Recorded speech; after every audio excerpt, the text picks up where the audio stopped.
So first things first, you are going to want to make sure that the vehicle is on, of course.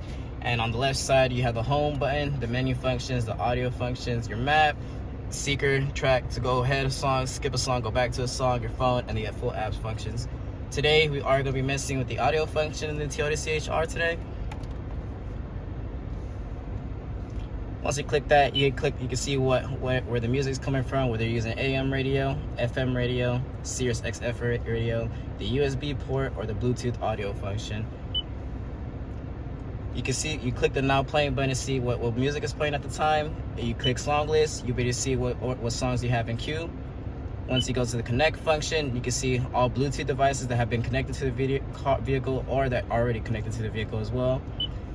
And once you hit the sound function, you get to the real fun part of the vehicle, where you can control the treble of the song, the mid to the song, or the bass in the song as well.